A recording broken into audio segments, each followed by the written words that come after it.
Joining us now is Alex Marlow, author of Breaking the Law, host of the Alex Marlow Show, editor-in-chief of Breitbart News. Alex, I know we have a lot other topics to cover, but your reaction here to the growing evidence of this manic, insane person in Minneapolis.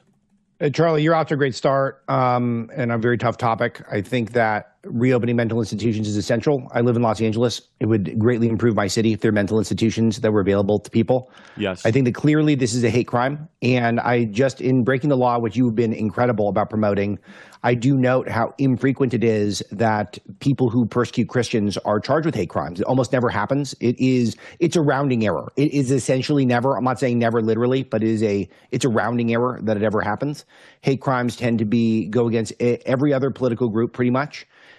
Sexual orientation, religion, disability, ethnicities, but never Christians, even though Christians are frequently targeted. And I think about 100 examples in the book of when they are, and yet it never comes up. So that's a very important thing.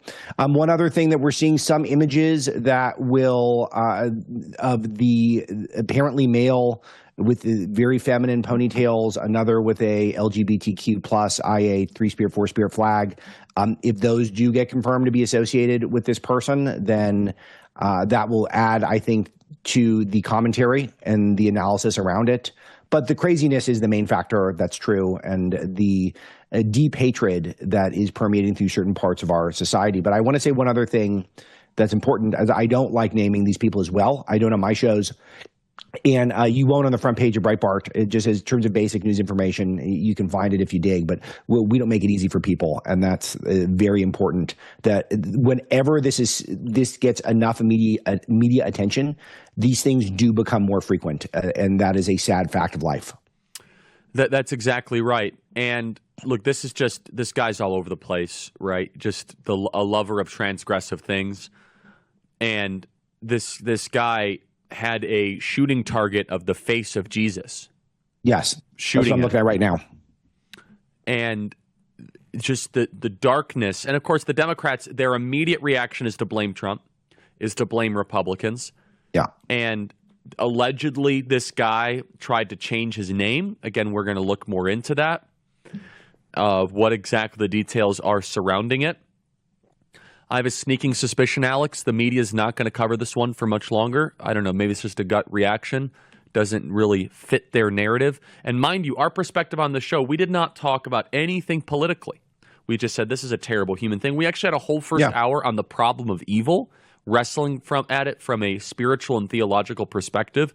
I want to play Amy Klobuchar. The first thing she does is she wrongly says it was an automatic rifle, which it was not. And she blames Republicans. She can't help herself. Play cut 394. It, of course, makes me think about guns and all the work we've done to ban these automatic rifles and to do something when it comes to the background checks and everything, and we keep getting thwarted. We were able to pass a limited measure on a bipartisan basis, but not enough to stop something like this. And it just makes you think about that as well without knowing the details about how he got that gun, if the gun was legal, what kind of gun it was. But it was clearly one of these automatic rifles to be able to shoot that many kids so fast. Earlier this year, of course, I think about the attacker who shot 2 Minnesota state lawmakers in their homes near Minneapolis. Alex, that is a disgusting statement by a United States senator.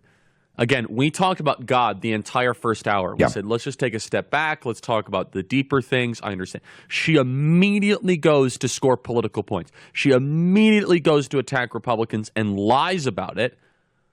Something tells me she's not going to talk much about this shooter because it doesn't really fit their desired narrative. Yeah, Charlie, I can usually dissociate 100% from what's going on in the news so that I can characterize it appropriately at Breitbart. I can compartmentalize the emotional stuff. But as a Catholic and with young children, it's very hard to watch something like this take place where innocent children are getting gunned down by a maniac who clearly is... If there is a coherent ideology, it's certainly against everything that I stand for and you stand for, Charlie. And to watch this take place. It's targeted hate crime against Christian children who are innocent, shooting through windows in the middle of a mass, specifically during mass. We know they're congregating in a place for peace and unity. And for her to go and talk about firearms, that is, you're the right way. It's disgusting. That's truly disgusting. And it's beneath any American, period, much less an elected politician who thinks she should be president. Just as a side note, Alex, going back to the insane asylums, the reason I say that is the more I read about this guy, he's completely incoherent.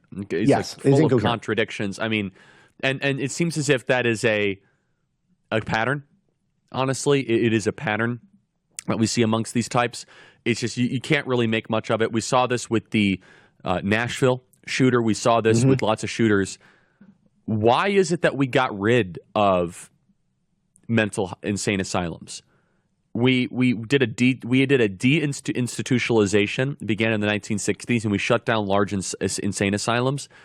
What is preventing us, at least states, from bringing back major insane asylums and putting like these guys in there? What is stopping us? Why did we get rid of it? Because guys like this cannot be out in free society. It shouldn't happen. Yeah, it was a complicated thing. I boned up on this a while ago, and I think that it was a combo of there was a few instances where there were abuses that took place at the asylum, the asylums, and I think that got a lot of negative attention. There also became this huge industry of mental health that I think people advertise as we can actually replace this. They don't need institutionalization, and we've seen how big the mental health industry is now. It's got to be one of the biggest the industries in the country, period. I mean, just everyone seems to be a part of it, and there's this rush to get kids into it as soon as humanly possible. And then I think that just from civil rights perspective, I think it's tough to detain people who are not necessarily criminal against their will, even if it's good for them and it's good for society. And then I do think there have been a lot of advances in the medicine so that some people have been able to function with things that used to probably necessitate being internalized. But I bet you there is this sort of civil rights movement, if you want to be charitable, but wokeness, if you want to be not charitable, element to it, where it's just we're just not gonna lock people away because sometimes we are not thinking about what's the best for the greater citizenry as a whole. We need a national agreement to bring back insane asylums. I mean it. And this guy should have been in an insane asylum. I mean, just you look at what he wrote on his gun. I mean, none of it makes any sense. It's all contradiction. Yeah. He's all over the place. Exactly. He's talking about the 6 million in the Holocaust wasn't enough. Kill Trump now. McVeigh. It's you look at this, say, okay, this guy should just be, institutionalized. Alex Marlow from Breaking the Law. Stay right there. We have another segment with you. Great as always. What do we have, guys? ZFactor.com. You guys should check it out right now. ReliefFactor.com. That is ReliefFactor.com is the way to get Z-Factor and have a better night's sleep. Go to Z-Factor. Z-Factor goes beyond melatonin. Z-Factor uses a combination of 4 natural ingredients to help relax your mind so you fall asleep quicker. And once you go to sleep, it helps you stay asleep. 100% drug-free, and so it's safe to take regularly. No groggy feeling when you wake up. Go to ReliefFactor.com right now. Pay $19.95 for a 30-day supply, a 46% savings. Call 1-800-4RELIEF. That is 1-800-4RELIEF. Go to ReliefFactor.com, ReliefFactor.com. Email me, as always, freedom@charliekirk.com. Subscribe to our podcast. We'll be right back. Okay, everybody, welcome back. Email us, as always, freedom@charliekirk.com, and subscribe to our podcast. I was just watching this guy's video, and that is one of the darkest things I've had to watch in some time. That is very dark. For 11 minutes, he's going on, filming himself in his room, talking about the intent to kill the kids, talking about where is your God. I mean, it's as dark as it gets. It's really demonic, satanic, chilling. And you got to wonder, his family and friends all around him, of which he said he had family, what were they thinking through all this? That his family should have institutionalized him, and his teacher, anyone in his surrounding circle. You saw, and he wrote a note to his parents. His parents are out there. They're going to have, obviously, a tough road to hoe here, and you shouldn't be blamed for somebody else's sins. But he wrote a note to your parents. You were all that was keeping me going. So you have to wonder really what happened here. And anyway, so it's a lot of speculation. But anyway, Alex Marlow continues with Alex. I want to get your thoughts. Let's move beyond this Minnesota story. Can I say one more thing, Charlie, though, please. before we move on? Yes. A couple of things. I do want to hear from the parents, and I admire your position. I think it's very moral, but I want to hear from them. How do you lose track of this? I've seen the 11-minute video also, which people should not hunt down, in my opinion. But if you must, because I want to see how this person lost track of this. This was so clearly premeditated for such a long time.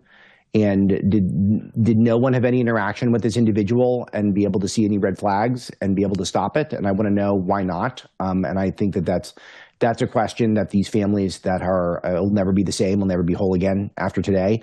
The trauma that this person caused this community that they'll never fully heal from. I think they're entitled to that answer. Who are the people around this guy who missed everything? But I want to make one other point, that there's a stark contrast here with the shooting of a mass at a Catholic church, a Christian church, is that this person is clearly extremely online. All of these slogans that are written on these. That's such a good point. All of these slogans on these weapons, it's every dark, weird meme you've ever seen in the deep recesses of the internet, to the point where I don't think he missed one of them. I think they're all there. And I think that a lot of Americans have replaced God with the smartphone and with the apps. And I think that is a dark thing that we've been kind of talking around for a long time, Charlie. Maybe it's time to start talking about it literally in those terms, that we've taken God out of our lives at the same time we've gotten this blatant addiction to these phones and these devices. And it's hard not to draw that contrast when you stare at these images long enough. It ruins your day. You watch these videos, and again, I don't want the parents to be indicted for the sins of a son. However, if the parents obviously knew he had firearms, and he had these. I mean, you look at this video, he is just displaying all of his weapons on a bed with tons of ammunition. You got to wonder, what are they doing here? Like, oh yeah, little Johnny over there, it's fine. This guy's completely deranged, totally insane. President Donald Trump has said the following, quote, "I have been fully briefed on the tragic shooting in Minneapolis, Minnesota. The FBI quickly responded, and they are on the scene. The White House will continue to monitor this terrible situation." Alex, we know what's next. They're going to do a push for gun control. Yeah. I think that's going to fall on deaf ears, given that we all know this is not a gun issue. This is a insane asylum issue.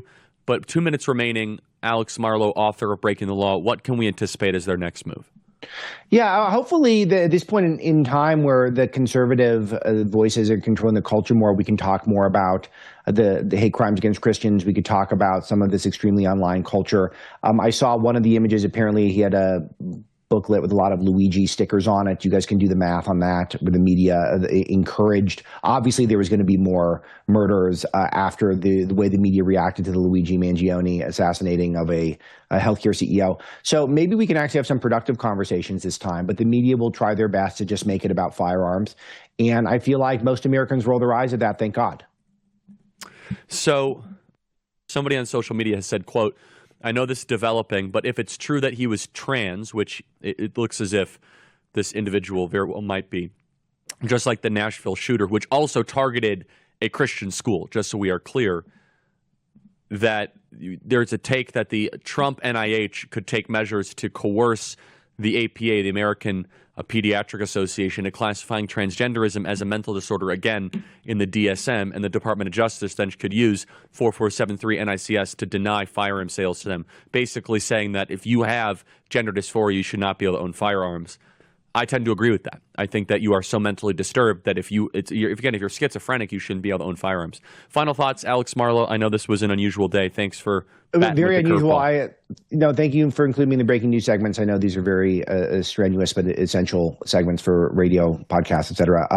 I think your takes are right. I think if Charlie, it'd be nice if you could guide some of these discussions because I feel like those are very productive. But I don't think that people who have gender dysphoria should have firearms. I think that's fine. I think we can work that out in the courts. That's for lawyers to decide. People can hear arguments, but that's a gut. That's not like a hardcore position I've thought about for a long time. But it doesn't add up to me. Doesn't add up. We need insane asylums, and we need gender dysphoric individuals not to be able to own guns.